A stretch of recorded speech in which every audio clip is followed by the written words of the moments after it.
Hi, welcome to my World Languages program. This is a Java program that demonstrates the use of inheritance by creating child classes which inherit attributes from a parent class. So in this case, the parent class is this first class that I'm on now, language. So the first thing I did to set up this class is to declare the variables. So I set up 4 variables to describe a language of the world.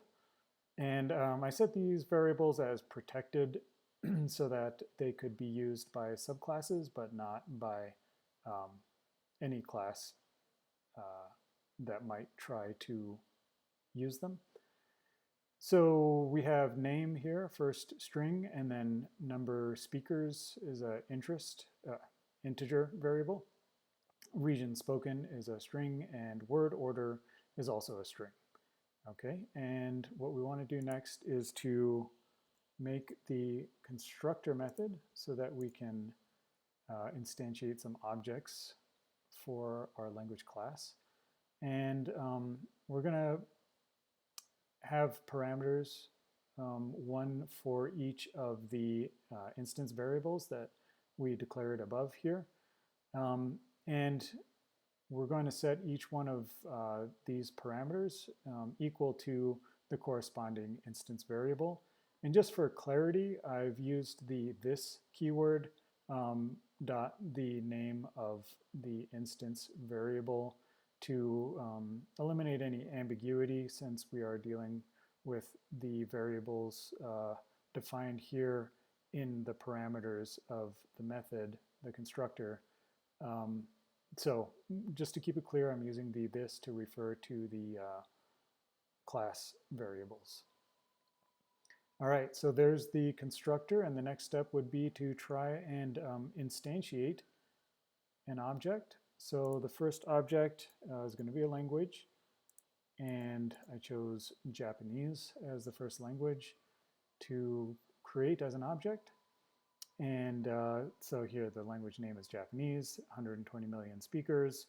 The region it's spoken in is Japan, and the word order is subject, object, verb. That's a basic grammatical structure. So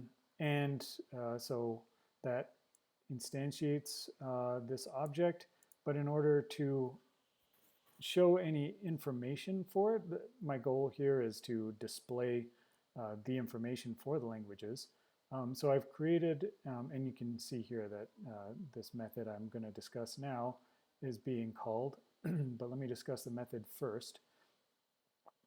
This is the getInfo method here, and this method prints out the name variable, again from the class, and then some boilerplate string verbiage.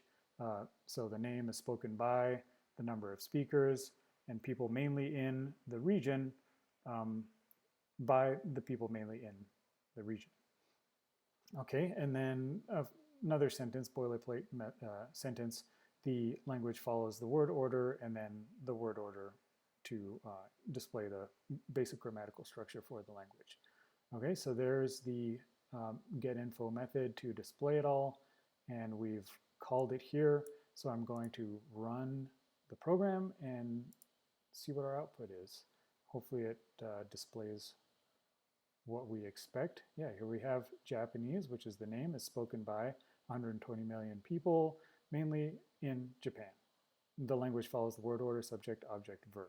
So that is correctly displaying all the parameters that we passed through for our first object, Japanese.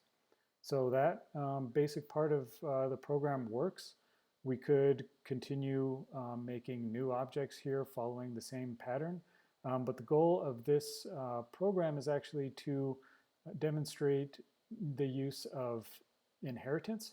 So what I've done is created a new class, and this class, Nubian, extends the language class. So it's a child class and language is the parent. And this is convenient because we can use the constructor from the language parent class here. So first, what I've done is set the constructor for this Nubian child class where we need to still pass a unique language name and number of speakers through this method. Okay, and what I'm doing next is calling the constructor from the parent class, okay, which is going to pass the language and speakers that must be defined for each instance of this child Nubian class. But because this is a family of languages, the Nubian languages, which have in common the region in which they're spoken, which is Eastern Africa, and the word order, basic grammar that they use, which is subject, object, verb, we can go ahead and just define these with a string. So we don't have to pass unique values in for these with each instance of this Nubian class. Okay. So now that we've set it up, let's instantiate that Nubian class with an object for one of the languages in that family of languages, which is Nablin, one of the languages spoken by 545,000 people. And then we're going to run the getInfo method again on this one to display the information for it. One other thing we can do when we're creating child classes is to borrow methods from the parent. But in this case, what we can also do is not only borrow the method, but tweak it a little bit with an override. So that's what I wanted to do. I wanted to use the getInfo method to display everything I did for that first instance, Japanese, and any other instances that are created within the language class. But for these Nubian languages, I wanted to add this interesting fact, fun fact, which is that Nubian speakers were employed by Egypt as code talkers, which is just kind of an interesting tidbit that I wanted to tag on there. So by overriding this method, I can change it how I like, and that's the change I made. So hopefully we'll see this additional statement print out for the Nubian object. All right, I'm going to run it again. And here we have our original information for the Japanese. And here it is. Nablin is spoken by 545,000 people, mainly in Eastern Africa. And then we have the grammatical statement, and our fun fact is displayed. So it's great. Our override worked. And we've successfully instantiated a child class object. All right, so I created one more child class for another family of languages, which is the Sino-Tibetan family of languages. So this also extends language. And similarly, I created the constructor here for passing a unique language name and number of speakers. Each language, regardless of what family it's in, is going to have a unique name and number of speakers.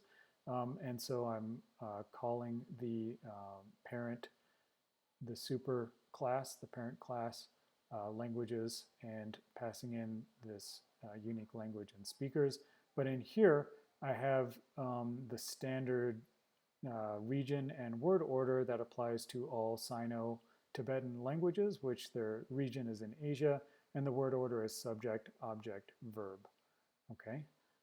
Now, one caveat to this is that for word order, Chinese is one of the Sino-Tibetan languages, but it actually deviates from that general rule of subject, object, verb, and it's subject, verb, object. So I created a if conditional statement within this class to test whether the language contains the Chinese as part of its string. And if it does, if that's true, then the word order is going to be changed to equal subject, verb, object rather than subject, object, verb. So it's going to override or supersede the general rule. Okay, so that's kind of the extra thing that we're doing with the Sino-Tibetan languages. which we didn't do with the parent, the objects of the parent class, or with these Nubian language family of languages. Okay, so if we go back to, the language class, in the main method here, we're going to instantiate one Sino-Tibetan language, starting with Burmese.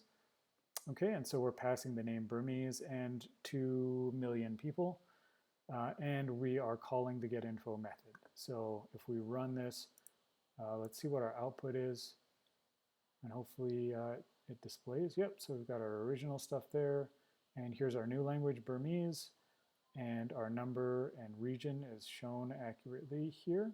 And it follows the subject, object, verb, word order, which is the standard word order that we set for every language in this Sino-Tibetan family. Okay, but since we wanted to make sure that any language that contains Chinese in its name is going to have a different grammatical structure, I wanted to instantiate Mandarin, and because the name of this language is Mandarin Chinese. So there we can see that Chinese that we're looking for. So our if statement should catch that and adjust or overwrite the word order to the deviant word order. So we've got the getInfo method called here, and if we run this, we should get our output. There it is, Mandarin Chinese. The number and the region look good. And this language follows the word order subject, verb, object, rather than subject, object, verb, which was the standard. So it looks like our conditional did accurately identify that and rewrite the output as we wanted it to. So here we've successfully created a program with a parent and child classes which inherit attributes from the parent. Thank you very much.